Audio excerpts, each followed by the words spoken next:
전 세계 해상 컨테이너의 30%, 상품 무역량의 12%가 지나가는 바다. 수에즈운하와 인도양을 연결하는 요충지. 홍해에서는 지금 새로운 전쟁이 벌어지고 있다. 홍해에서 미국과 싸우는 이들은 후티, 서아시아 국가 예멘의 군대다. 예멘은 홍해에 위치한 국가로 오랜 기간 내전을 겪었다.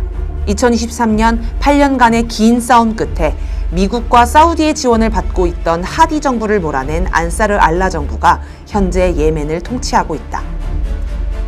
안사르 알라 정부의 군대 후티, 이들이 홍해를 봉쇄하고 세계 초강대국인 미국과 싸우는 이유는 무엇일까?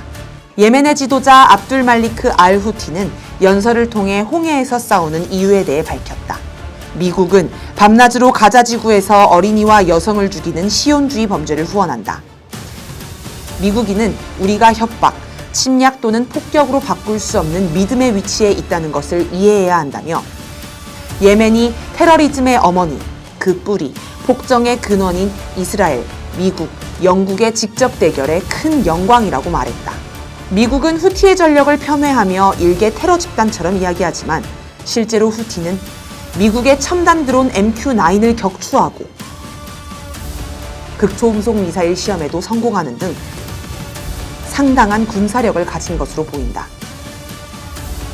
예멘은 현재 5개월째 홍해를 봉쇄하며 미국, 이스라엘과 관련된 선박들을 차단하고 있다. 이로 인해 미국 군수품을 실은 배가 공격받거나 해상 운송료가 150% 급등하는 등 미국에게 큰 타격을 주고 있다. 세계 최강을 자부하는 미군이 서아시아 최빈국 예멘의 군대를 상대로 고전하는 모습은 세계인들에게 새로운 충격으로 다가오고 있다. 네, 국제관계 이해형 시작하겠습니다. 안녕하세요, 교수님. 안녕하세요. 네, 가면 갈수록 국제관계를 더욱더 잘 이해해야겠다는 필요성이 점점 높아지고 있습니다. 특히 이제 이 국내 언론 같은 경우에는 이 서방 언론을 거의 그냥 받아쓰기 수준으로 그렇죠. 거의 노예화가 된 것 같아요, 약간. 자발 정도 해야죠. 아니 사실은 몇 주 전에 제가 이제 학생단체에 있었을 때 알았던 그 뉴시스 기자님 한 분이 계시는데 그분이 이제 연락이 와가지고 방송 잘 보고 있다고 연락이 온 거예요. 근데 제가 촛불행동 TV에 여러 곳에 출연을 많이 하고 있어서 다른 방송인 줄 알았는데 알고 보니까 이 방송을 자기는 보고 있다고 너무 도움이 많이 된다고 기자님이. 그래서 제가 국제관계 이해형 이전 거 올라갔던 거 조회수를 봤는데 조회수가 몇천 회씩 다 높더라고요. 그래요? 네. 전혀 몰랐네. 그러니까 그렇죠. PD님 한 몇 천회 되죠, 다. 네, 2.6천에 막 이렇게 3.6천에 다 높아요. 그래서 4천까지 돼요? 네. 그래가지고 다른 촛불행동 TV 시청자분들도 다른 건 안 보더라도 이거는 본다는 분들도 주변에 많이 계시고 이래서 네, 오늘도 방송 아주 힘차게 잘 시작해 봐야 될 것 같습니다. 도움이 많이 되는 것 같아요. 일단은 어제 이 방송이 언제 나갈지는 모르겠지만 오늘이 4월 11일이거든요. 어제 4월 10일 총선이 있었습니다. 총선 좀 어떻게 보셨는지? 그렇죠. 뭐라고 해야 될지 모르겠는데 이겼는데 이긴 것 같지 않은 봄인데 봄이 오지 않은 것 같은 동감합니다. 출래 불사춘이라 그럽니까? 의석수로 본다면 지금 의석수나 새 의석수나 총량에서 좀 더 늘어난 거 그런 의미. 그래서 많은 분들이 200석을 넘을 거라고 많이 예측을 했잖아요. 근데 그건 이제 안 된 것 같고 그렇게 본다면은 저쪽 입장에서 본다 941생이겠죠. 저쪽이라 하면 이제 국힘당. 네. 941생. 네. 꼭 안 됐어야 되는 놈들이 좀 돼가지고 그게 조금 화가 나더라고요. 국제관계랑 연관성은 좀 어떻게 될까요, 이번 총선이? 저는 큰 변화는 없다고 보지만 오히려 지금 집권 여당이 너무 몰릴 경우에는 대개의 경우 이럴 때 정치공학적으로 외부 문제를 안으로 끌고 올 가능성이 있어요. 그래서 지금 보자면은 트럼프 정부가 이제 어떻게 외교 정책을 짤지 이것도 좀 기다려봐야 되겠지만은 기본적으로 한미일 삼각 동맹 쪽으로 해서 이 수준을 동맹 결합 수준을 고도화시키면 긴장은 격화되는 거거든요. 그건 어느 정도 조절이 가능해요. 슬라이드식으로. 그러면은 그런 우려가 있지 않을까. 그럴 경우에 제가 더더구나 우려하는 것이 현재 우리 야당이 이 외교 역량이 높지가 않아요. 네. 그리고 이게 분석 수준이라든지 아니면 대응 수준들이 썩 만족스럽지가 않은데 이런 조건에서 만일 외부로부터의 어떤 특히 국제관계에서의 그런 어떤 긴장이 유입될 때 국내 네. 정치로 네. 이걸 어떻게 처리할지는 좀 상당히 적잖이 우려하고 있습니다. 어떻게 뭐 이혜영 교수님을 외교 보좌관이나 분석관으로 좀 이렇게 초빙해야 되는 거 아닌가 이런 생각도 이 방송을 많이 보시면 되겠죠. 네, 좋습니다. 꼭 보시길 바랍니다. 네, 알겠습니다. 첫 번째 주제 제목을 우리 이혜영 교수님이 아빠 어디가로 아빠 어디 계시니 이걸로 좀 준비를 하셨어요. MBC 프로그램 중에도 아빠 어디가가 있었는데 이게 도대체 뭔가요? 아빠 어디 계시니? AI 프로그램 이름이 네. 그 Where's Daddy? Where's Daddy? 네. 아빠 어디 계시? 아빠 어디 있어? 네. 뭐 이런 말이겠죠. 네. 되게 뭔가 발랄해 보이는데요. 상큼 발랄 그런 게 심지어 이 프로그램하고 짝을 이루고 있는 건 라벤더예요. 라벤더. 꽃 이름이네요. 네. 라벤더 향기. 네. 향수에 들어가는. 근데 제가 지금까지 이 가자 지구에서 전쟁이 일어난 이후에 읽었던 수많은 기사들이 있는데 네. 기사나 논문 네. 가장 전율이라 그래야겠죠. 정말 황당하고 정말 어떻게 보면 힘이 빠질 정도로 그런 기사가 라벤더입니다. 라벤더. 네, 라벤더. 영상이 일단은 있죠. 영상을 좀 먼저 볼까요? 네.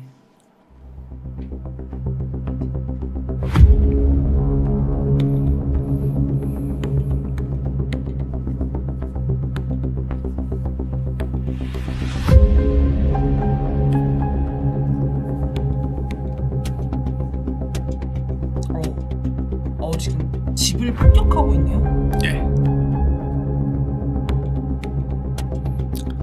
이거는 크래들지 영상입니다. 여기서 만든.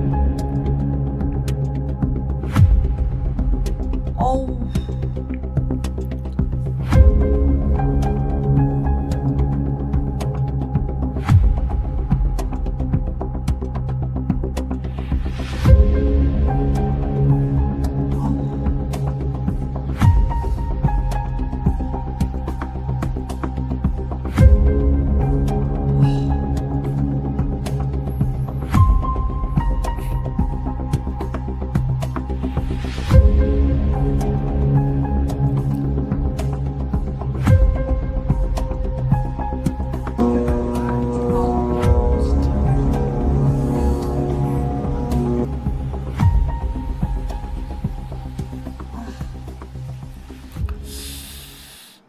저게 크래들지에서 만든 홍보 영상 같은 건가요? 홍보 영상이 아니고 저기 나오던 제 내용 중에 네. 플러스 972라고 하는 잡지예요. 아, 잡지. 시사 잡지인데 이스라엘에서 나오는 네. 그 잡지에서 이제 그 탐사 보도를 한 거죠. 그게 뭐냐면은 이스라엘 그 군이 사용하는 AI 프로그램입니다. 네. AI 그러니까 프로그램이 인공지능 그다음 빅데이터. 네. 빅데이터죠. 그러니까 빅데이터를 수집해 가지고 어떻게 수집을 하냐면 각종 도청, 이메일 뭐 어쨌든 할 수 있는 모든 방법을 통해서 이스라엘 군이 그 데이터를 수집을 하는 거예요. 그 데이터를 분류를 하는 거예요. 그걸 점수화 시켜서 1에서 100점까지 방금 설명 보신 것처럼 그렇게 해서 하마스 내지 그 이슬람 성전 부대 지금 싸우고 있는 그 부대원을 색출하기 위한 빅데이터죠. 근데 그 왜 이름이 아빠 어디에 그러니까 라벤더는 약 3만 7천 개의 그 프로그램을 통해 가지고 AI 프로그램을 통해 가지고 샘플링을 한 거예요. 그러니까 3만 7천 개 가량의 하마스 혐의자를 이 AI가 찾아내는 거예요. 그래서 1에서 100점까지 분류를 해가지고 그렇게 해가지고 이 라벤더라는 프로그램이 그 용의자를 적시하면 그 용의자가 하마스 대원이겠죠. 움직이는 동선을 따라서 어디 있는지 찾아낸 프로그램 이름이 아빠 어디가요. Where's Daddy? 그러니까 라벤더와 데디. 그러니까 이 프로그램이 같이 짝을 이루고 있는 거죠. 그래서 실제로 이스라엘군은 하마스 대원과의 교전 과정에서 하마스 대원을 살상하는 데 관심 있는 게 아니라 전투가 끝난 다음에 하마스로 예상된 이 주니어 대원들이 어린 대원들이 주로 10대 말 20대 초에 집에 가잖아요. 그럼 집에 가면은 그때 그 프로그램을 통해서 집에 추적을 해서 집에 있다고 판정하면은 폭격 명령을 내리는 거죠. AI 프로그램이. 그래서 쏴라 하면 주로 밤에 잘 때. 근데 예를 들어서 뭐 그 주니어 대원이 집에 있으면 가족들이 같이 있잖아요. 그러니까요. 또 이 사람들은 대가족제 아니에요. 그러면은 그 자고 있는 그 침대만 폭격할 수는 없잖아요. 그쵸. 그러니까 특히 여기서 사용된 포탄은 정밀 유도탄이 아니라 멍텅구리 포탄을 쓰는 거죠. 막 쏘는 거죠. 해서 예를 들어 이 주니어 대원 한 명을 잡기 위해서 멍텅구리 포탄을 쓰면은 대개의 경우 15 내지 20명까지의 가족, 민간인들이 같이 죽어요. 아니면 집을 아예 허물어뜨려 버리죠. 고폭탄을 쓰니까. 그렇게 되면 어떻게 됩니까? 그냥 몰살이죠. 뭐. 왜 가자지구에 이렇게 많은 민간인 사상자가 발생하는지 사실은 그 이유가 어떻게 보면 이 프로그램에 있는 거예요. 그래서 더 황당한 거는 이 AI 이 프로그램이 이 하마스 대원이 어디 사는지를 추적하는 AI는 가스펠입니다. 프로그램 이름이 복음이에요. 복음. 그리고 이번에 킬 리스트, 그러니까 그 사실상 리스트를 만드는 프로그램은 라벤더예요. 그리고 이 하마스 대원을 추적하는 프로그램은 Where's Daddy? 인 거죠. 이름이 너무 화가 나네요. 그러니까 저도 이 기사를 읽고 정말 전율이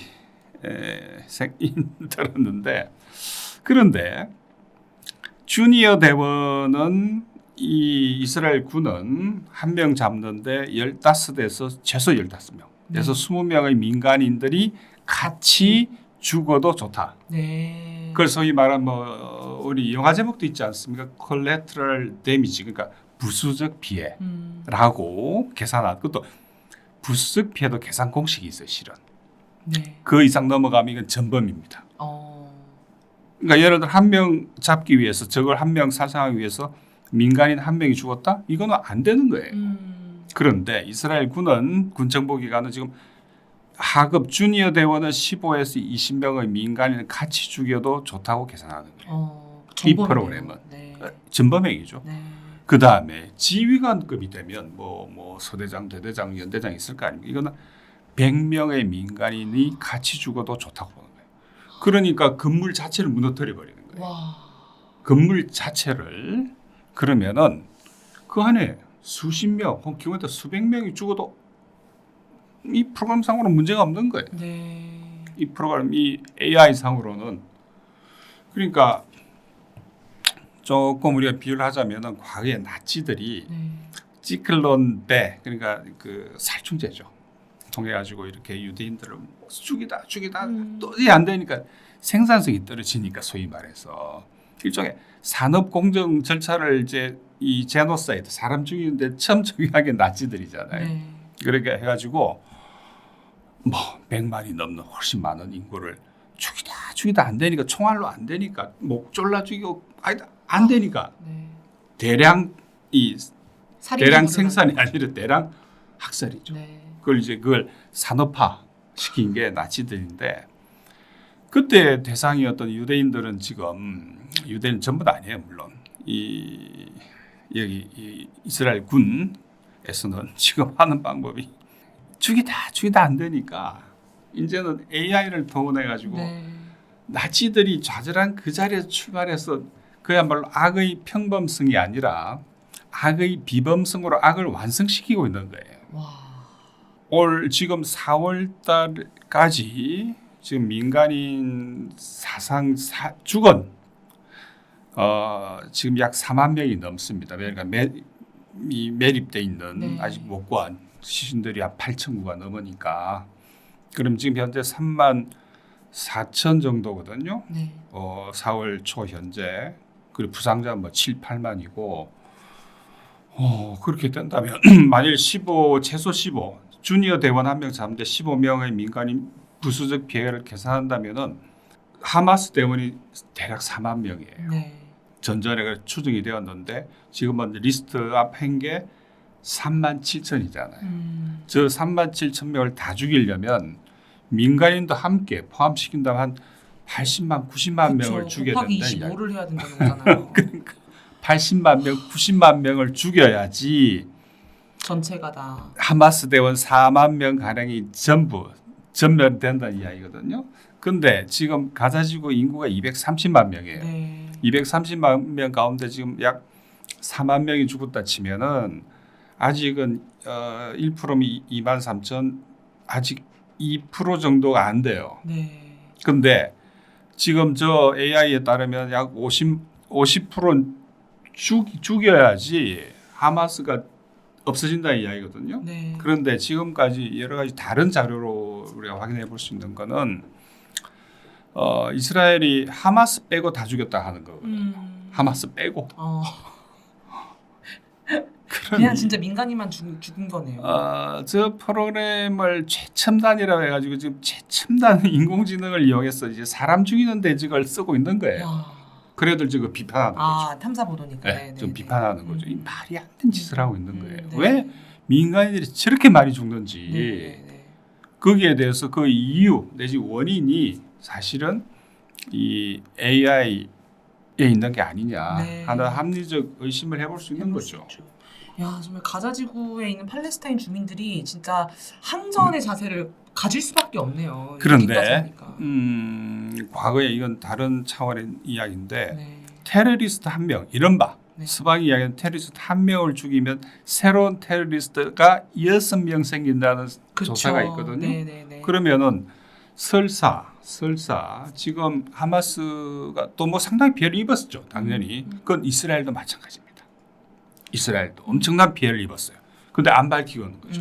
공개를 안 하고 있는 건데 지금 저 정도 인종 청소가 감행이 되면은 새로운 테러리스트 그쪽 기준으로 새로운 하마스, 새로운 이스라엘 성전군이 10배는 더 생길 거예요. 그렇죠. 그럼 이스라엘은 이 전쟁을 통해서 더 위험해지는 거예요. 이게 일종의 안보의 역설인 거죠. 그러니까 마구잡이로 죽였는데 다 못 죽여요. 어떤 경우 다 못 죽입니다. 계속 살아남은 사람들은 또 싸울 거예요. 네.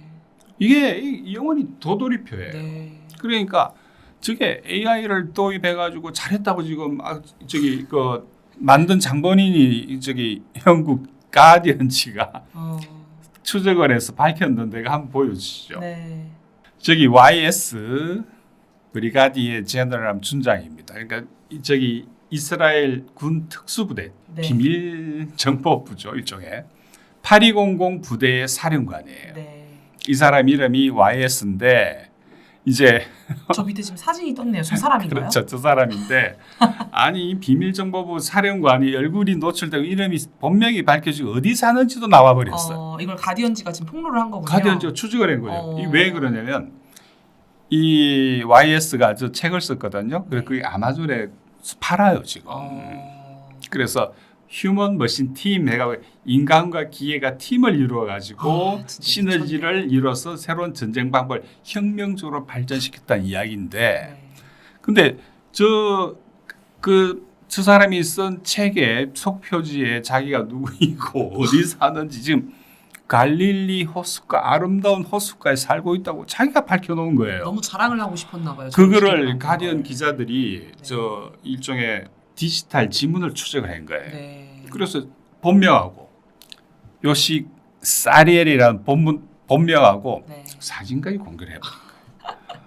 이건 비밀정보 사령관으로 수치스러운 거죠. 네, 그렇네요. 그리고 어쨌든 저 YS라는 이름 좀 이상한데 YS가 개발한 저 프로그램이 과연 일종의 그 악마성에 대해서 AI가 이렇게도 우리나라 지금 온통 AI 빅데이터 붐이잖아요. 네. 그거를 어떻게 쓰는가 따라 가지고 얼마나 악마적 본성으로 바뀔 수 있는지를 이 프로그램이 보여주는 거예요. 네, 그러니까요, 진짜. AI가 붐이일수록 걱정이 느는 부분도 분명히 있죠. 그렇죠. 네. 이걸 이스라엘이 아마 가장 첨단이죠. 네. 이 프로그램 이건 미국도 그래 못합니다. 네. 왜냐하니까 미국도 그 아까 말씀드린 부수적 피해를 어쨌든 공식적으로 계산한 공식에 따라서 절대 민간이 잡으면 안 돼요. 근데 이거는 민간이 주니어 대원은 15명, 사령관 지휘관급은 100명까지 죽여도 좋다고 보는 거죠. 옛날에 한국 전쟁 때 그 미군이 예. 우리나라 민간인 죽였을 때랑 비슷한 거 아닌가요, 사실은? 그렇죠. 네. 흰옷 입으면 다 다 죽여버리는 거 죽여버리는 아니에요. 피난 거. 난민이죠 그때. 그러니까요. 피난민 중 그게 난민이 네, 아닙니까? 네, 네, 네. 마구잡이로. 근데 그래서 그런지 교수님이 아까 나치 얘기했잖아요. 예. 근데 갑자기 궁금함이 생겼는데 그 왜 이스라엘이 하마스한테 공격받았을 때 예. 독일의 슐츠 총리가 바로 이스라엘로 달려가서 지원 적극적으로 했잖아요. 그 어떤 도대체 생각이죠? 그 회로가. 그건 조금 독일적인 컨텍스트를 봐야 네, 됩니다. 무슨 네. 말이냐면은 독일은 유대인 학살에 대한 영원한 빚이 있는 나라죠. 네. 그런 면에서 본다면 이스라엘이 하는 거는 뭐라도 하고 싶을 때 다 해라는 이야기죠. 전범이어도 아유, 내가 뭐, 당했던 전범이어도 왜 그 숄츠 이야기는 뭐냐면은 네. 정당한 자위권 행사라는 거예요. 지금 이렇게 죽이는 게 네. 정당한 이스라엘의 자위권 행사라는 거예요. 어, 그러면서 무기 대주고 무기 팔고 어떤 거는 그 다음에 돈 대주고 미국 다음으로 많이 대주고 있는 게 독일이고. 그렇다고 그러더라고요. 그러니까 희한하네요, 진짜. 엄청난 일이죠. 이렇게 죽이는 거를 AI까지 동원해 최첨단이죠. 그러니까 우리가 상상할 때 최첨단의 집단 학살 방법을 네. 공식을 만들어낸 거예요. 네. 그것도 프로그램 이름이 복음, 라벤더, 아빠 어디 계신 네. 이런 거예요. 야, 정말 심각합니다, 진짜로. 네. 근데 이런 어디서 것들이 할수 나와도 있습니까? 어디 한국 언론에 어디도 그러니까요. 이야기 안 하잖아요. 네, 네. 버젓이 지금 검색해 보면 다 나오는 이야기인데. 네, 그러니까요. 이번 방송도 한 5천을 기대해 보겠습니다. 조회수. 네, 알겠습니다. 이번에는 좀 우크라이나로 좀 넘어가 보려고 하는데요. 우크라이나가 스스로 우크라이나 장군이라고 해야 되나요? 그렇죠. 네, 테러를 자기가 했다고 고백이라고 해야 되나요? 아무튼 기상천외한 아주 인터뷰가 있던데 영상 먼저 볼까요? 예, 한번 교수님? 보시죠. 네. Багато різних операцій, спеціальних операцій. Про них ми зможемо на загал і вголос говорити після перемоги. 특수작- Про окремі 특수작전을 з них ми взагалі 우리들이 не 지금 하고 будемо 있다. говорити. Мій колега 예를 сьогодні навіть 들어서 вдягнув 여기 відповідну 티셔츠 футболку. 당시 입은 티셔츠 Це 거기에 наших 나와 있는 것처럼 реалізацій. 저 티셔츠 Саме 사진이 зробили 저게 знищення Кримського 크림 мосту 반도하고 8 이어지는 грудня 케르치 минулого 대교예요. 네, 러시아 크림반도랑 이어지는 그렇죠. 대교를 그거를 우리가 했다. 자기네가 폭격했다. 자랑하고 있는 거예요. 그다음에 또 파트 2라고 하는 그것도 네. 잠깐 보시면 같이 такого золотистого, Яка? вибачте, 같은 사람이네요. циганського Ні, Ката. бою. Він її взяв. Да, там було 400 грам термобару, і спрацювала як 400g짜리 бритва. 폭탄을 Прилєпін, 가지고 우리가 작업을 하는데 Ощолів один з НЗ. 프릴레핀 один з 이제 ідеологів 죽은 російської 그 МІ, 러시아 який просто 쪽에 хизувався 뭐 이데올로그라고 на 하는 всю 거죠. Росію і далеко за її межами, що українців потрібно вбивати, як саме 그래서 це 우리는 потрібно робити, 죽일 і 필요가 так 있었다. далі. Справжній військовий злочинець. Їхав на свою дачу, і по дорозі відбулось спрацювання відповідної танкової міни. В той день за кермом Лендомайн, був його 지뢰. водій, 네. також військовий злочинець, 현저상 який 모욕할 вбивав 때 наших 지뢰를 співгромадян. 매설해서 водій загинув на місці. 폭파시켰다. 부채처럼 어떻게 Прилєпін 폭파시켰는지를 지금 був 얘기하고 суттєво 있는 거네요. і тяжко 프릴레핀 поранений. 그래서 Дуже травмований 윤저사 був 죽고 його 이 таз, 사람은 його ноги, і вибачте, 중상을 він 입었다. залишився без геніталій. Тому на все Божа воля, нехай він так 성기를 навіть і 잃어버렸다. живе і насолоджується життям. Геренко, Горенко라는 генпрокурор, який разом з 루안스크 псевдосуданами 쪽의 засуджував 검찰총장. до смертної кари наших LPR이 воїнів, 루안스크 наших громадян. 공화국이에요. 지금 Вибухнув в 돈바스 своєму кабінеті разом зі своїм 그래서 заступником. 사무실에 있는 До речі, 걸 довгий час 폭탄을 ми думали, що ракета. 미사일을 쏴가지고 800 날려버렸다. грам С4, тобто пластиду було в кабінеті. C4, Кернет, міністр C4 внутрішніх 폭탄. справ ЛНР, особисто організовував катування. В 2014 році 술술술 얘기하고 있는 야 거예요. 지금 다 이야기하고 있는 거예요. зайшов поголитися. 근데 저런 게 보통 перукарню, 기밀이잖아요. 어휴, 절대 там і 말안 вибух. 근데 왜 저렇게 또 얘기하고 이발소에서 이발하고 있는 거를 Живий, 싸가지고 тяжким інвалідом. Але офіційно 불구자로 можна 만들었다 сказати, 이야기죠. єдина Служба безпеки України ніяк це не прокоментує і не підтвердить ніколи. 왜 저렇게 얘기하고 있죠? 자기 입으로? 할 말을 잊으셨습니다. 저게 그 모스크바 테러 직후에 네. 공개된 영상이에요. 네. 좀 비밀 쏘는 게 아니라 자기들이 공개한 겁니다. 네. 저게 SBU라고 하는 건 일종의 우크라이나의 비밀 정보부예요. 네. SBU가 있고 저기 그 또 군 쪽에도 그 GUR이라고 하는 군 쪽 정보사가 있고 네. 일반적으로 쓰는 그 SBU 방 같은 그 비밀 정보부가 두 개가 있죠. 근데 한쪽에 사령관이에요, 저 사람이. 네. 그 말육이라는 이름인데 말육. 말육. 말육이라는 이름의 그 중장이에요. 네. 굉장히 높은 급이죠. 그리고 자기들이 아까 케르치 대교 그 저기 운전기사는 당시 자기가 뭐 하는지 몰랐어요. 그래서 비밀 폭탄 심어놓고 대교를 지날 때 원격 조정으로 폭파시킨 거죠. 그럼 운전자도 같이 다 날아가고. 죽었죠. 그러니까 그리고 그 불이 이제 마침 옆을 지나가던 기차에 옮겨 붙어가지고 네. 사상자가 발생한 거 아닙니까? 네. 그거를 자기들이 했다. 어. 우리가 이런 작전을 하고 있다. 그 다음에 지금 이름이 다 안 나와서 그런데 우리 저기 두긴 교수, 모스크바 대학 전 철학과 교수였죠. 네. 정치학 가르치는 딸을 원래는 두긴 교수를 암살하려고 차에다가 폭탄을 심었는데 네. 딸이 그 차를 몰고 가다가 죽어버린 거예요. 아유. 그래서 그뿐만 아니라 필레핀이라든가 뭐 타타르스키 같은 경우에는 모스크바에 아니 저기 생페테스부르크 카페에서 강연 비슷한 걸 하는데 누가 청중이 나와서 고민형을 선물하는데 그 고민형에 폭탄 심은 거예요. 그걸 터뜨려서 그 자리에 즉사한 케이스죠. 네. 이런 것들을 그래서 지금 얘기한 다 거예요. 우리가 했다. 와. 그러니까 이게 뭐 흔히 썰로만 돌던 테러. 네. 뭐 절대 테러는 우리 우크라이나 공식적으로 우리하고 관계없다. 하지만 이건 사령관이 직접 나와서 자기들이 이런 전과를 자랑하고 있잖아요 지금. 일종의 자극인가요? 러시아를 지금 계속? 근데 저기 지금 프로그램에 집 사람이 뭐 하고 있냐면 지금 아까 인터뷰하고 있잖아요. 네. 거기서 뭐 하냐면 SBU라고 하는 그 일종의 그 다큐 네. 프로그램을 찍으면서 저 이야기를 쭉 하고 있는 거예요. 이것도 심지어 모스크바 테러 직후에. 네. 그러니 완전 기겁할 일이 벌어진 그렇죠. 거죠. 근데 저게 영상이 뭐 당연히 보라고 해서 공개한 거죠. 네. 어디 가든 볼 수 있어요. 그런데 러시아 쪽에서는 국제 그 테러 방지 협정이 있습니다. 네. 그래서 테러범을 잡으면 넘겨줘야 돼. 네. 예를 들어서 오사마 빈 라덴을 잡으러 미군이 투입되기 전에 먼저 그 테러리스트를 내놔라 그랬잖아요. 네. 우리한테 넘겨라. 안 넘기니까 공개한다. 뭐 이렇게 된 거 아니에요. 네. 그거는 나름의 그 테러 방지 협정에 협정에 따라서 미국이 한 거군요. 그러니까 이쪽에 프로토콜이 있는 거죠. 네. 마찬가지로 그러니까 러시아 쪽에서 뭐라고 이야기하냐면 테러를 스스로 자백을 했으니 네. 저 테러리스트다. 그러면은 체포해서 우리한테 넘겨라.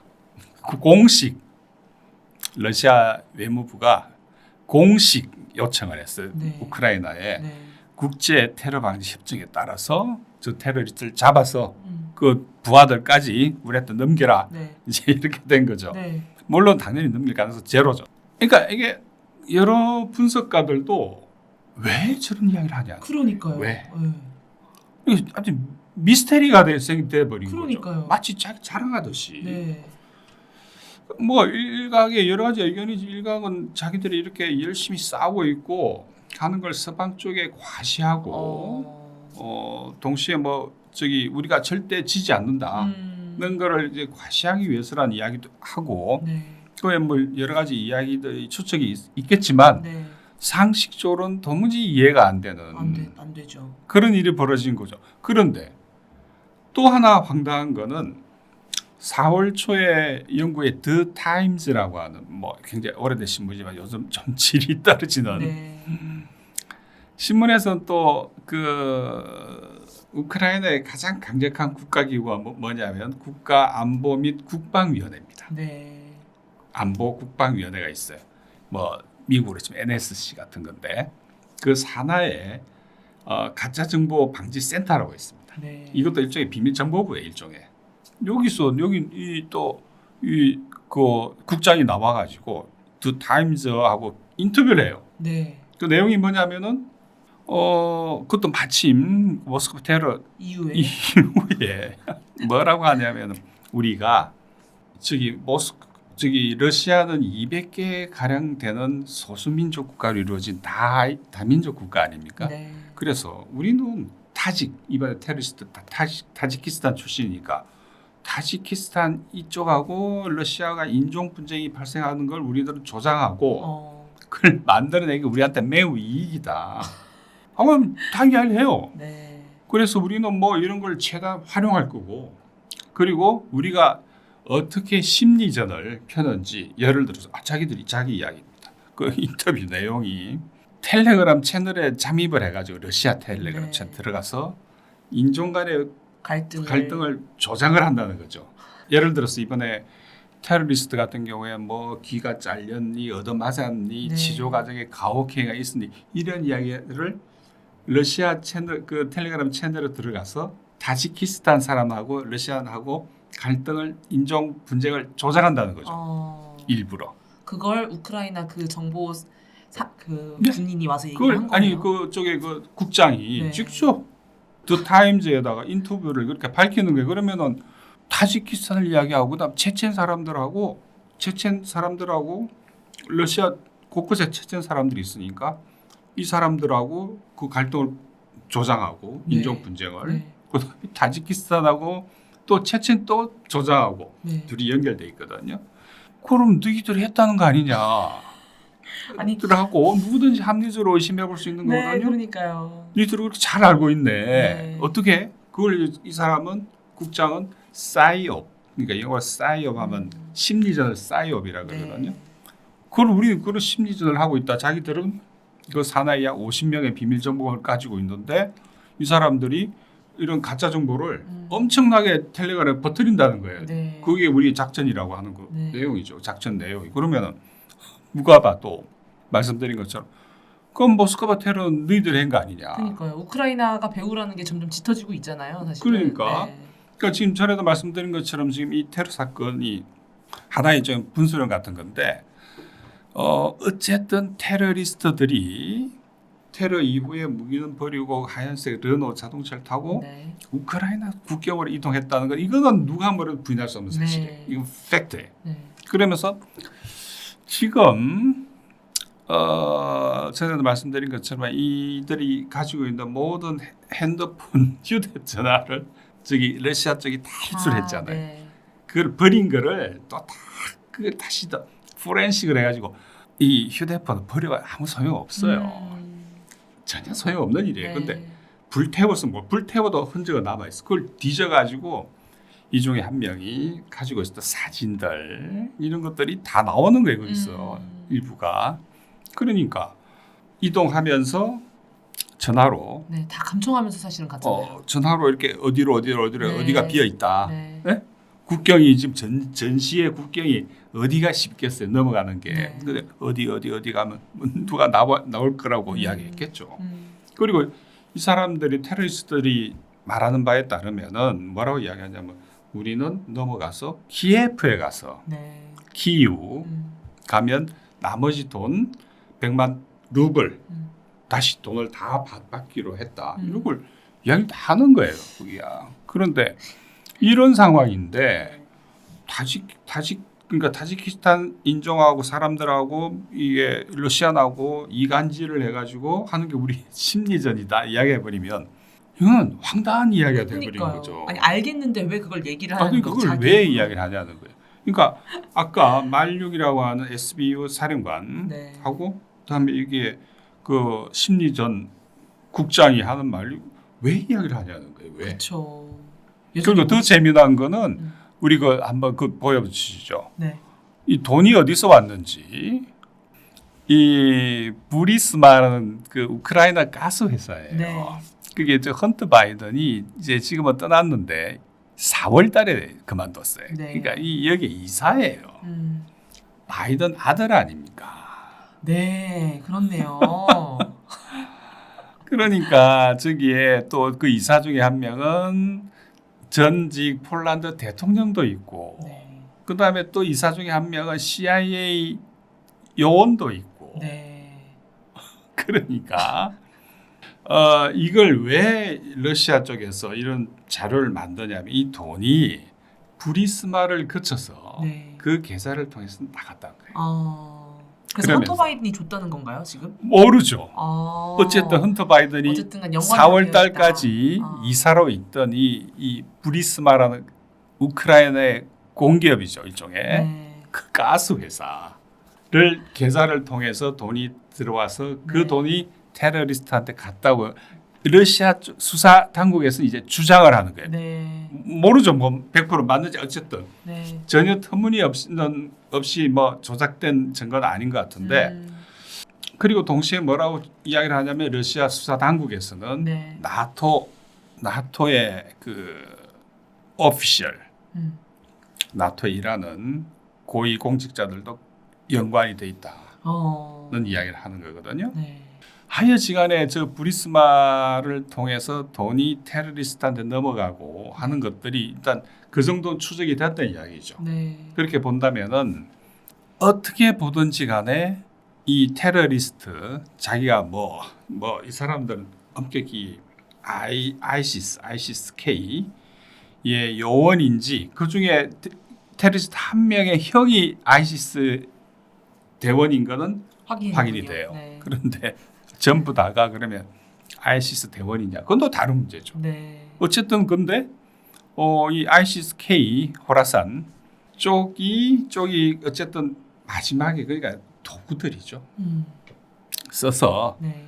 돈을 줘서 고용을 해서 쓰고 나중에 이 다시 우크라이나에 데리고 와서 아마 대부분 중론이 뭐냐면 국경을 넘어오자마자 죽였을 거다. 왜? 살아있는 것보다 죽었을 때 오히려 가치가 더 커지니까. 는 이야기들이 많은데 네. 어쨌든 그랬었고 어쨌든 이스라엘 저기 우크라이나 정보 기관하고 네. 무관하지 않다 하는 건 이제 거의 좀 굳어져 가는 것 같아요. 그 자기네들이 그렇게 지금 점점 얘기하고 있네요. 이거는 근데 왜 얘기했는지는 교수님도 잘 모르시겠다는 거죠. 그건 미스테리예요. 왜 이 시점에 왜? 대단한 친구들입니다 정말. 이 시점에 왜 이야기를 하냐는 네, 거예요. 네. 그것도 자랑스럽게 자기들이 그런 그러니까요. 작전을 하고 특수 작전을 하고 있다. 다큐까지 찍어가면서. 네, 다큐가 찍어가면서. 네. 네. 젤렌스키가 점점 미국 없이는 못 살겠다고 발악하는 일종의 하나가 아닐까라는 생각도 들고. 저기 지금 젤렌스키의 정식 헌법상 임기는 5월 20일이면 끝납니다. 네, 네. 그럼 그 뒤에는 우크라이나를 누가 대표하냐? 아주 보통 까다로운 문제가 아닌 거죠. 네. 그럼 예를 들어서 계속 그 젤렌스키가 뭉개고 대통령 자리를 유지하면은 무슨 근거가 있냐? 그렇죠. 법적으로. 무슨 근거가 이유가 뭐냐 할 때. 그러니까 또 러시아 쪽에서는 그러면 우린 그날 이후부터는 젤렌스키를 대통령으로 인정하지 않겠다. 그 이야기를 하는 거거든요, 정식으로. 네. 그러면은 우크라이나 쪽에서도 난감한 거고, 네. 미국 쪽에서도 난감한 거고. 그쵸. 그 지금 우크라이나 국내 정치의 제일 큰 쟁점이 뭐냐면은 징집입니다. 징집. 더 이상 데려갈 청년이 연령을 없잖아요. 어디까지로 잡을 건지. 예를 들어 좀 이제 25세로 내린다 네. 하는 거고, 그다음에 18세에서 60세까지 모든 남성들은 등록을 해야 돼요. 자기들 해외 우크라이나 사람 포함해서. 근데 네. 어느 제정신이라면 누가 해외에 살면서 도망갔는데 그걸 등록하라고 하면, 그러니까 안 하죠. 만일 등록을 하지 않으면 우크라이나에 있는 재산을 몰수하겠다는 등 협박을 지금 하고 있는데, 그러니까 이게 굉장히 큰 쟁점이에요. 네. 그러니까 이제 전황이 너무 한쪽으로 기울고 또 전선이 무너지고 있는데 현재 제일 중요한 병력이 모자란 거예요. 네. 병력이. 그게 네. 제일 치명적인 거예요. 네. 그다음에 병력이 있어도 쏠 탄환이 없는 거예요. 네. 근데 서방 입장에서 탄을 주고 싶어도 자기들도 없는 거 없으니까. 아니에요. 자기들이. 네. 그러니까 젤렌스키는 매일 하는 말이 돈 달라. 그다음에 패트리어트 미사일 달라. 네. 그런데 젤렌스키가 요구한 정도 양의 패트리어트 미사일 다 주려면 네. 미국이 가지고 있는 걸 다 줘야 돼요. 아. 그거는 불가능한 이야기거든. 이런 상황에서 지금 굉장히 핫 이슈 중에 하나가 프랑스가 네. 병력 수는 조금씩 다른데 약 1,500명 가량을 파병?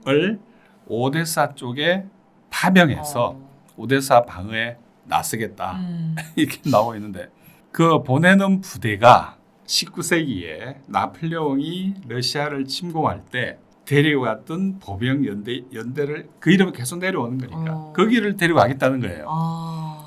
가뜩이나 지금 또 지금 러시아 쪽에서 본도 그런 이야기 들으면은 그리고 1,500명 내지 2,000명이라 하더라도 뭐 연대 병력 정도 안 되는데 지금 전에 말씀드린 것처럼 지금 한 60만 명이 들어가 있거든요. 네. 러시아 쪽은. 근데 여기다 1,500명을 그래서 더해서 어떻게 하자는 거냐. 그러니까요. 난감한 이야기를 하고 있는 게 계속. 근데 이제 지금 영국하고 프랑스가 주로 이 호흡이 잘 맞아요. 이제 네. 독일 보고 전에 같이 가자. 독일 쪽에서 못 간다고 하니까 서로 또 삐져 있는데 현재 상황이. 근데 또 프랑스는 또 왜 이러냐. 네.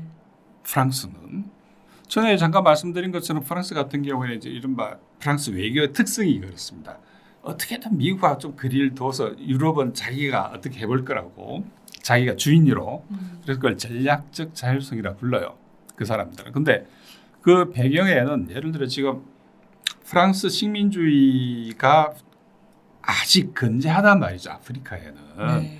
근데 그게 계속 밀려 쫓겨나고 있잖아요. 지금 사하라 사막 이남 사헬이라 부르는데 이름을 그쪽 지역으로 사헬 지역에 있는 수많은 나라들이 반식민주의 어떤 연대망을 구축을 해가지고 그래서 프랑스를 쫓아내고 있는 거예요. 네. 근데 프랑스 입장에서는 이 배후에 다 러시아가 있다 보는 거예요. 프랑스 군이 쫓겨난 자리에 러시아 바그너 부대가 들어가고 있다는 거 하는 거죠. 그러니까 일종의 이것도 또 복수 혈전이 되는 거죠. 와. 근데 그렇게. 군사적으로 본다면은 아무 의미는 아니 어쨌든 거의 의미가 없어요. 1,500명 들어가서 할 수 있는 게 뭐가 있죠. 그렇죠. 그다음에 이 보병부대 대부분의 처음에 전쟁 이후에 지금까지 보면은 해외 용병들이 기급을 하는 게 한 번도 경험하지 못했던 규모의 폭격, 네. 드론. 그러니까 지급을 하는 거거든요. 네. 근데 훈련이 아무리 잘된 그래 지금 보내려는 부대는 주로 아프리카에서 뛰던 그 부대들이에요. 부대원들. 그러니까 비교적 전투 경험이 있다고 하더라도 네. 낯선 땅에 가서 더더군다나 고도로 훈련이 되어 있는 러시아군 그 압도적 병력과 화력 갖고 있는 곳에서 뭘 할 수 있다는 건지 네. 아무튼 굉장히 지켜봐야 될 대목이지만 또 동시에 굉장히 우려되는 대목이 돼요. 그럼 1,500명이 예를 들어서 절반의 병력이 이러면 그냥 또 보낼 거냐? 네. 또 보낼 거냐? 네. 언제 어디까지 보낼 거냐? 지금 프랑스 같은 국가라면은 예를 들어 지금 어쨌든 이 전쟁을 마치게 해야 되는데 오히려 전쟁을 연장시키기 위해서 병력을 거기다 집어넣겠다는 이야기거든요. 그러니까 이 상황 전개가 올해 전에 말씀드린 적이 있는데 올 한 가을 정도 되면 러시아의 주요 군사적 목표는 달성이 될 거라고 보거든요. 네. 가을 정도. 그럼 그때 이후는 어떻게 할 거냐? 그건 모르죠. 그건 뭐 러시아 쪽에서도 뭐 그 저기 비무장지대 어마어마한 규모의 비무장지대 그 모델이 우리 한반도예요. 네. DMZ. 그러니까 UDG라 부르죠. 우크라이나 비무장지대 네. 어마어마한 규모의 그 땅덩이 워낙 크니까 그거를 이제 설치를 할 겁니다. 왜냐하니까 푸틴이 직접 언급을 했기 때문에 네. 대통령이 직접 언급한 건 최종적인 겁니다. 근데 그럼 그 상황에서 그러면은 오데사에 계속 그럼 프랑스군이 주둔하고 있을 거냐? 네. 하여튼 그러면 미국은 또 어떻게 할 거냐? 미국은 또 프랑스 그러는 게 배가 아플 거 아니에요. 그렇죠. 그럼 또 미국도 뭔가 또 숟가락 올리려 할 텐데. 네. 근데 오데사는 드네프르강 왼쪽에 있단 말이죠. 네. 지도상으로. 그러면은 어쨌든 경계로 삼고자 하는 러시아 쪽에서 드네프르강인데 그 서쪽에 만약 프랑스군이 주둔한다면 이후에 전후에 질서 구상이 있어가지고 아무튼 굉장히 변수들이 하나씩 둘씩 늘어가고 있다는 이야기죠. 네, 진짜 그렇네요. 러시아가 진짜 이렇게 들으니까 힘겨운 싸움을 네, 하고 있겠다는 생각이 좀 들기는 하네요. 진짜 끝내려고 하는데 끝내지지가 않고. 그리고 문득 프랑스 얘기를 하시니까 젤렌스키가 요즘 윤석열한테 계속 포탄 달라고 하잖아요. 그게 지금 현재 글로벌 네. 전 지구적으로 보더라도 지금 우크라이나의 주포가 155mm인데 네. 그걸 우리나라만큼 갖고 있는 나라는 드물어요. 어. 아마 우리가 제일 많이 갖고 있을 거예요. 네. 근데 우리는 또 뭐 남북한이라는 안보 상황 때문에 그런 거고. 그래서 지금 155mm 포탄이 품귀 현상을 빚으면서 가격이 한 발에 1,000만 원이 넘습니다. 한 발에. 한 이만한 거 한 발에. 네. 정말 끔찍한 이야기인데 한 발에 그거를 러시아는 주포가 152mm예요. 네. 어떤 경우는 하루에 수만 발을 쏴요. 하루에. 전쟁 시작부터 지금까지 어쨌든 양은 압도적으로 러시아가 위에 있었으니까 그렇죠. 네. 지금 그러니까 그 155mm를 모아서 주고 심지어 이스라엘이 갖고 있는 것도 모아서 또 줬거든요. 네. 그래도 모자란 거예요. 없는 거예요. 그러니까 우리나라 방사는 지금 만세 하는 게 일종의 호황이군요. 호황 정도가 아니죠. 이건 맘만 먹으면요. 네. 이건 도대체 물량을 댈 수가 없는 거예요. 이 전쟁 수요는 계속 될 텐데. 그러니까 정말 뭐라고 해야 될지 이 황당한 거예요. 한 발에 1,000만 원이 넘는다는 게 말이 안 되는 거거든요. 그거를 하루에 수만 발씩 쏜다 해서 돈이 얼마입니까? 수백억이 포탄값만 해도. 그러니까 전쟁은 미친 짓이 하는 게 이런 단수만 해봐도 답이 금방 나오는 거죠. 네. 역시 이 자본주의가 또 전쟁을 끊을 수는 없겠다 이런 생각이 또 들긴 드네요. 막 지어놓고 전쟁을 후가붙고 또 다시 지으면 되잖아요. 지금 미국의 방산 돈 버는 거 보세요. 네, 이렇게 돈을 버는 거군요. 그러니까요. 네, 진짜. 야, 정말. 다시 다음 주제로 좀 넘어가 보려고 하는데요. 다시 좀 이스라엘 얘기로 좀 들어오려고 합니다. 지난주인가요? 네, 우리 국내에도 언론에 소개가 좀 됐어요. 이스라엘이 시리아 주재 이란 대사관을 공격을 한 사건이었습니다. 이걸 좀 설명해 보려고 하는데 일단 영상 한번 볼까요? 네. 폭격한 영상인가요? 그렇죠.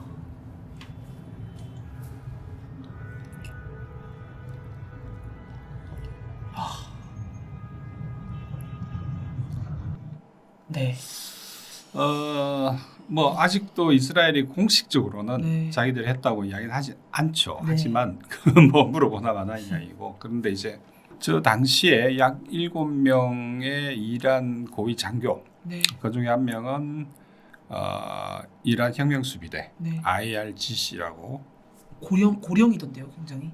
네, 근데 이제 준장급이니까. 근데 어쨌든 고위 장성이죠. 그래서 이쪽 시리아 이라크 지역을 담당하는 이란 혁명수비대 사령관.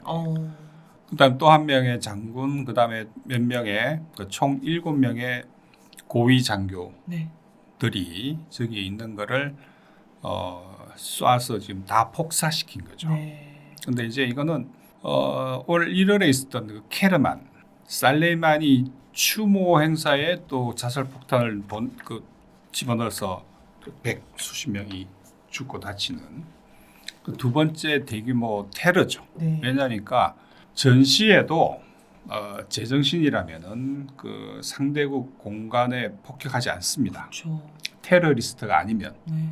테러리스트는 공격할 수 있죠. 근데 유엔에 가입돼 있는 국가가 상대국, 적국이라 하더라도 를 상대로 폭격한 얘는 극도로 드물어요. 예를 들어서 유고슬라비아 당시에 나토군이 중국 대사관을 폭격을 했어요.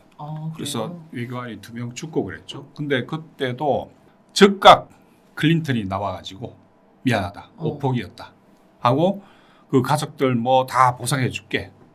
그러니까 즉각 사과했어요. 그만큼 상대국 공간을, 외교 공간을 폭격하는 거는 극도로 이거는 자제해야 될 전쟁행위예요. 네. 그러니까 이건 선전포고와 똑같은 이야기죠. 왜냐하니까 외교 공간은 국제법적으로 그 나라 영토로 강조되거든요. 예를 들어서 우리나라에 수많은 외교 공간들이 있지 않습니까? 그건 협정에 의해서 그 나라의 영토입니다. 영토. 그럼 이스라엘이 지금 이란을 공격했다고 봐야 되는 거네요, 사실. 그렇죠. 네. 뭐 100% 확실한 거고. 그래 영토를 공격한 거죠. 네. 그럼 왜? 문제는 그렇죠. 왜? 네. 그게 핵심인데 지금 네타냐후 정권은 국제적으로 고립되고 미국만 없으면 금방 넘어가고 그다음에 국내적으로도 고립돼 있어요. 네. 가면 갈수록. 네. 얼마 지난주입니까? 사상 역대급 대규모 그 네타냐후 퇴진 시위가 발발했지 않습니까? 네. 이스라엘에서. 네. 그러니까 지금 네타냐후가 정권이 유지되려면은 전쟁을 계속하는 방법밖에 없어요. 전쟁을 계속하기 위해서는 끊임없이 주변을 자극을 해야죠. 자기들을 공격하게끔. 네. 특히 제일 포인트는 이란을 공격해서 이란이 자기들의 보복 공격을 하고 난 다음에 그러면 미국이 분명히 들어올 거다. 미국을 끌어들이는 거죠. 네. 그게 목표예요. 네. 미국을. 근데 미국을 끌어들이면은 어떤 일이 벌어지냐면은 그러면 이제 이 전쟁이 가자 전쟁이 이스라엘 이란 전쟁으로 가서 그다음에 미국 이란 전쟁으로 가서 그다음에는 중국하고 러시아는 반드시 개입합니다. 이게 중국, 러시아, 이란이 이렇게 긴밀하게 있으니까. 그렇죠. 일종의 거의 준군사 동맹이에요. 네. 이 세 나라는 네. 정말 그러니까 이게 그 전략적 균형. 그러니까 중국과 러시아는 만일 그런 일이 발생하면은 전략적 균형을 유지하기 위해서 반드시. 네. 그리고 실제로 러시아와 이란은 군사 동맹이에요. 네, 네, 네. 사실상 그러면은 이란의 석유는 거의 다 중국으로 갑니다. 네. 중국 입장에서 보더라도 중앙아시아잖아요. 1대1로가 지나가는. 그러니까 이거는 이 전략적 균형을 무너뜨리는 거기 때문에 미국이 그게 공격이 시작되면 이건 반드시 개입합니다. 네. 그러면은 로컬 국지 전쟁에서 리저널 그 전쟁 규모가 그렇습니다. 그 지역 전쟁 네. 리저널 워에서 그다음에 월드 워로 가는 거죠. 세계대전. 3차 세계 대전으로 가는 거죠. 그래서 이거는 일종의 인과 사슬처럼 도미노처럼 쭉 전개될 수밖에 없는 현재 국제 정치적 조건인 거예요. 되게 그럼 큰 사건이네요, 이게. 그렇죠. 세계 3차 대전의 초입에 오. 그러니까 이 지옥문을 열은 거죠. 지금 가자에서 벌어지는 전쟁하고 이 규모가 달라지는 문제. 네. 그러면은 이제 미국은 선택을 해야죠. 이건 정해진 코스예요. 네. 어떻게 할 거냐. 네. 그 이란도 지금 이란도 지도 같은 걸 이제 보시면은 네, 보여주십시오. 예, 지금 이 지도는 이란 주변을 싸고 있는 미군 기지예요. 네. 총 한 5만 명 정도 될 겁니다. 이란을 거의 포위하고 있죠. 네. 중국을 포위하듯이 이란을 거의 포위하고 있다고 보시면 되고, 근데 이란의 미사일 전력을 한번 보실 필요가 있습니다. 이거는 이란 내의 핵시설. 핵시설. 지금 지도상에 보시면은 이란의 그 군부 지도자들이 다 테헤란을 나와서 지금 저 벙커에 들어가 있어요. 아, 그래요? 핵시설이 있는. 아마 에스판인가 저 어디에. 지금 다 자국 핵시설인 거죠? 그렇죠. 네. 왜 저게 중요하냐면은 네. 이스라엘은 그런 거예요. 이제 판을 크게 키워야 되니까 이란이 우리를 보복 공격하면 우리도 여기를 때리겠다는 거예요. 핵시설을. 네. 그러면 이란은 그래 그럼 우리도 너희들 핵시설 때릴 거야. 이래 돼 있는 거죠 지금. 와. 요거는 이제 이란의 탄도 그다음에 크루즈 미사일의 그 사정거리입니다. 대략 보시면은 이란에서 저 미사일을 발사했을 경우에 충분히 이스라엘 전역은 덮고 네, 남쪽으로 노란선이 지나는 노란선하고 보시면은 충분히 그러니까 대략 1000킬로. 네. 그죠? 1000킬로 반경이니까 그 넘어가면 2000킬로가 되는데 1000킬로 반경이니까 이란이 가지고 있는 웬만한 저 미사일 보시면은 800킬로 중간에 키암1이 800킬로, 호람 암사르가 2000킬로 뭐 저렇게. 그리고 이란은 그 극초음속 미사일을 가지고 있어요. 네. 그게 이름이 파타인데 이스라엘이 그 유명한 아이언돔이라고 하는 방어망을 갖고 있지 않습니까? 네. 뭐 세계적으로도 뭐 첨단으로 유명한 그런데 문제는 극초음속을 과연 아이언돔이 막을 수 있냐는 거예요. 현재까지는 못 막는 걸로 보여요. 왜냐하니까 우리나라가 지금 갖고 있는 방공망이 사드, 네. 아주 고고도 미사일의 사드, 그다음에 패트리어트거든요. 네. 미국이 제공해준.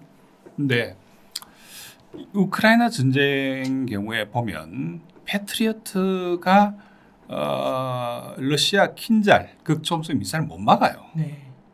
그 있어도 다 뚫고 다 들어가요 지금.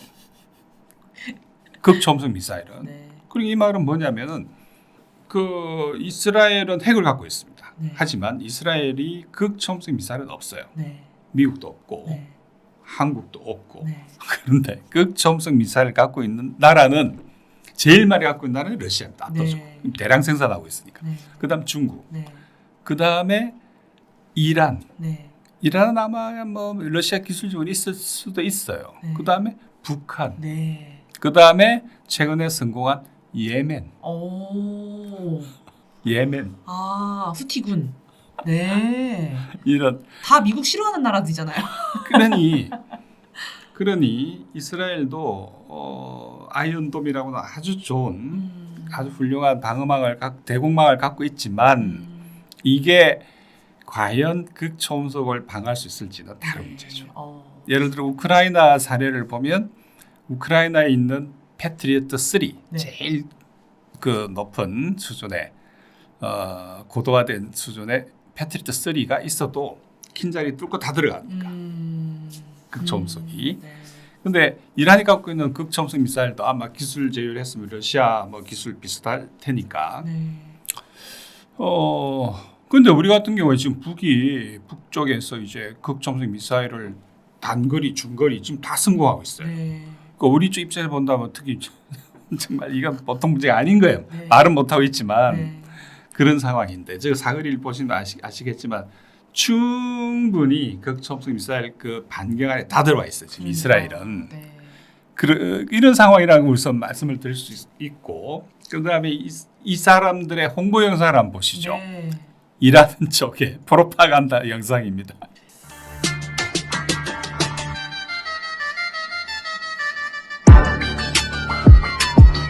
드론이죠. 드론 기술은 이란이 월드 클래스.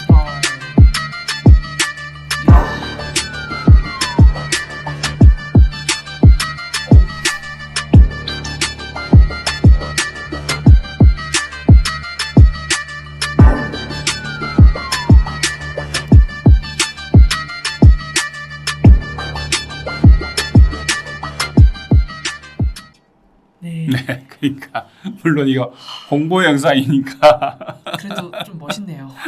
그쪽에 뭐 자랑하려고 만든 영상이니까 이제 네. 보시면 아시겠지만 일단 이란의 압도적인 드론 전력 네. 네. 엄청난 이건 오히려 러시아가 또 배워가잖아요. 원천 기술은 미국 거라 그래요. 미국 거. 미국이 두고 간 드론을 갖고 와서 뺏겨가지고 발전시킨 그런 케이스인데 역기술이죠. 역기술. 네. 근데 아무튼 저 정도 수준인데 그다음에 이게 이스라엘 인구는 뭐 한 730만 여기는 인구가 9천만이잖아요. 네. 이란은. 네.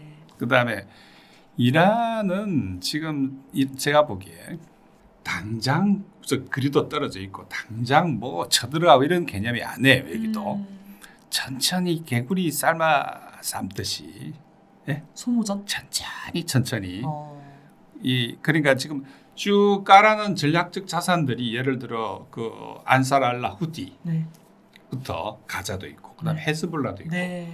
그다음에 이라크에도 있고 시리아도 있고 사실상 이스라엘이 포위되는 거죠. 그러네요. 천천히 개구리 삶듯이 그 삶아 죽이겠다.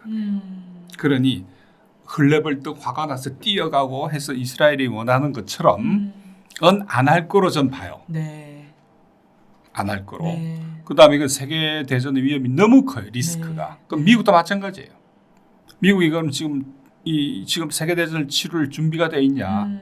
현재 지금 벌려놓은 전선만 해도 몇 개인데 네. 또 지금 남중국해 필리핀 꼬셔서 지금 어떻게 뭐 붙이려고 하는 거 아니에요 지금 싸움을. 언제 우리가 남중국해 문제도 한번 다뤄야 될 좋습니다. 겁니다. 그런데 네. 이런 상황에서 나폴레옹이 한 유명한 말이 있죠. 전시에 적이 원하는 건 그거 뭐든 하지 마라. 어떤 것도 하지 마라. 적이 바라는 거. 그러면은 이 원리에 따라서 본다면 이스라엘이 바라는 거는 막 분기탱천한 이란이 막 헐레벌떡 뛰어와서 전면전이 벌어지는 거죠. 네. 그럼 이제 국내 정치도 정리가 되고 미국도 미국도 도와주고. 들어오고 안 그래 오늘 뭐 이스라엘 총리하고 바이든이 또 통화를 했더라고요. 우리는 영원히 너의 편이다. 뭐 우리 철갑 너희들 아이언 클레드라는 표현을 쓰던데 네. 철갑처럼 너희들을 막아줄 거다. 네. 그러니까 이 상황에서 그럼 이란이 어떻게 할 거냐는 걸 놓고 그리고 만약 이란이 대규모 보복을 하면 아까 그 핵시설 있지 않습니까? 네. 그걸 또 이스라엘이 때릴 거고 네. 그럼 이란은 또 거기 핵시설 또 때릴 거고 네. 그럼 핵전 아닌 핵전이 벌어지는 거죠. 네, 뭐 네. 사실상에 네. 이제 거기다 또 뭐 이스라엘도 좋은 무기들이 많잖아요. 미국이 중국도 있고 자기들 자체 개발한 것도 있고 그러니까 이렇다면 이제 3차 대전으로 가는 지역 전쟁이 되는 거죠. 네. 3차 대전으로 가는 중간 단계에서의 지역 전쟁이 되는 건데 제가 보기엔 이란은 지금까지 봤던 것보다는 조금 더 큰 규모로 직접 타격보다는 좀 우회하는 방법이 되지 않을까 싶은데 지금 전 세계 이스라엘 공간들은 다 대피됐어요. 네. 거의 다 위험하니까 다 나와라 이래 돼 있는 상태인데 한 28개 공간 이스라엘 공간이 지금 폐쇄 상태일 겁니다. 네. 그렇기 그렇기 때문에 어쨌든 관련되는 그 모사드의 기지라든지 모사드 기지가 여러 군데 있으니까 기지라든지 아니면 그 골란 고원 그 시리아 땅이잖아요. 네. 그걸 이제 이스라엘이 점령을 하고 있는 데 아닙니까? 네. 그러면서 그것도 군사 시설을 만든 건데 골란 고원에 대한 대규모 군사 작전 폭격이죠. 네. 그래서 이게 문턱을 넘어가지 않을 수준, 그렇지만 딱 문턱 직전까지 그 군사적 보복을 네. 하지 않을까. 그래서 지금 날마다 그처럼 다들 이야기하는데 오늘 내일 하는 거예요 지금. 네. 아마 이번 주 다음 주 아마 될 텐데 이란도 그 계산이 그 아까 말씀드린 그 나폴레옹의 격언처럼 어떤 날뛰지 경우에도 이게 문턱을 넘어가서 지역 전쟁화하는 것보다는 현재의 긴장 수준을 유지해서 이스라엘을 서서히 삶아 죽이는 게 더 개구리 삶듯이 더 유리하다고 보는 거라고 좀 봐요. 네. 이건 마치 중국이 대만 문제를 접할 때하고도 비슷합니다. 러시아가 우크라이나 대할 때랑 비슷하고요. 이제 저는 아무 근거도 없이 언제 뭐 중국이 대만 공개할 것 그건 아무 근거도 없는 이야기거든요. 네. 그리고 이 손잡병을 조금이라도 이해를 했으면 그런 이야기 안 할 겁니다. 네. 그럼 네타냐후는 미국을 믿고 날뛰고 있고 미친 듯이 그 다음에 이란은 약간의 이성을 어쨌든 찾으려고 지금. 이성이라기보다는 네. 전략이죠. 네. 아주 생각보다 영리한 거죠. 네. 그리고 우선 나라 자체가 훨씬 크잖아요. 네. 인구도 9천만인데 그다음에 네. 어쨌든 계속 성장을 하고 있고 네, 네, 네. 그다음에 뭐 성장이라고 할 때 이란산 석유가 아직 매장이 엄청나잖아요. 네. 그걸 중국이 다 사주고 있잖아요. 예를 들어서 러시아 석유를 대부분 인도가 사줬듯이. 네. 그리고 지금 또 중국도 엄청나게 사고 있어요. 네. 그러니까 러시아, 중국, 이란 네. 이 나라는 이미 원하건 원하지 않건 일종의 준구사 동맹으로 갔다 오고 보시면 돼요. 네. 오늘 지금 러시아 외무장관 라브로프가 중국에 있잖아요. 지금 만나서 양국 그 정상회담을 예비하는 외무장관 회담을 그제 했을 겁니다. 그다음에 네. 뭐 시진핑도 면담하고 네. 근데 여기서 나온 말이 중러 간의 전략적 협력 관계는 글로벌 전략 균형을 위해서 필수적이고 만일 우리가 이 양국이 어떤 제3의 나라를 타겟팅해서 공격할 일은 없지만 네. 패권 세력들이 우리를 공격하면 우리는 같이 되어 그 원칙을 다시 확인하는 것을 볼 수가 있었죠. 굉장히 중요한 협정이죠. 그렇죠. 이거는 글로벌 질서에 관한 문제이기 때문에 단순히 무기를 주고 사고 팔고 하는 문제하고 차원이 다른 문제죠. 왜냐하니까 지금 이 다국화, 그래서 다국화의 질서를 더욱더 강화시켜 나가겠다는 이야기거든요. 중러가 함께. 그러면은 중러, 인도, 그 다음에 글로벌 사우스가 한 편이 되고 서방, 컬렉티브 웨스트라고 부르죠. 근데 그쪽에서 이제 새롭게 말을 만드는 게 뭐 글로벌 웨스트라고도 이야기를 해요. 그런데 그래서 그 말을 만들기 위해서는 또 글로벌 머저리티라는 말을 또 만들어내요. 양쪽이 보면.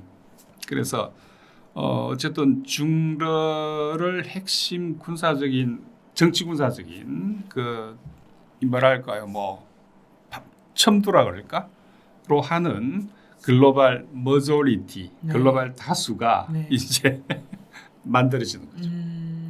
그러면서 이제 그 미국 중심의 일국 체제가 현저히 동요하고 그리고 이미 달러 패권이 붕괴되면서 이거는 뭐 언젠간 올 수밖에 없는 현실일 겁니다. 저 이란 하니까 사우디는 그럼 입장이 어떤가요? 중국 외교가 지금 잠시 이 서아시아에서 잠시 이게 숨고르기를 하고 있는 국면인데 그 직전까지만 하더라도 중국이 개입을 해가지고 사우디하고 이란을 화해시켰잖아요. 대땅들을 만들어냈잖아요. 그러니까 이란이 움직이기 훨씬 편한 거예요. 반면에 이스라엘이나 미국 입장에서는 이 입지가 훨씬 좁아진 거예요. 전략적으로. 지금 미국이 가지고 있는 일종의 이스라엘은 미국의 서아시아에서의 불침 항모라 보시면 돼요. 항공모함. 불침 항모가 중국 앞에 있는 대만이 또 있잖아요. 대만 사람들은 또 반드시 그렇게 보지는 않지만 어쨌든 그다음에 일본이 또 있잖아요. 불침 항모가. 그 일본 앞에 전초기지인 우리가 있잖아요. 이렇게 지성학적인 배열이 만들어져 있는 셈인데 그런데 지금까지 서아시아에서 미국의 어떤 이 네트워킹이라고 하는 거는 이스라엘을 불침항모 중심적으로 두고 사우디, 아랍에미레이트 그다음에 또 요르단은 하여튼 팔레스타인 사람들이 요르단 엄청 싫어해요. 엄청 싫어해요. 아무튼 요르단 국왕은 사실 영국인이잖아요. 엄마가 영국 사람이었어요. 그러니까 이런 것들이 서로 이렇게 엉켜 있는 건데 근데 중국이 개입을 해서 사우디하고 이란이 덜커덕 화해를 해버렸다는 거죠. 그러니까 미국 입장에서 어떻게든 싸워야 되는데 작년입니까? 그 윤석열 대통령이 거기 가서 어디 가가지고 UAE는 뭐 영원한 해서 우리하고 같이 해가지고 이란하고 싸워야 된다.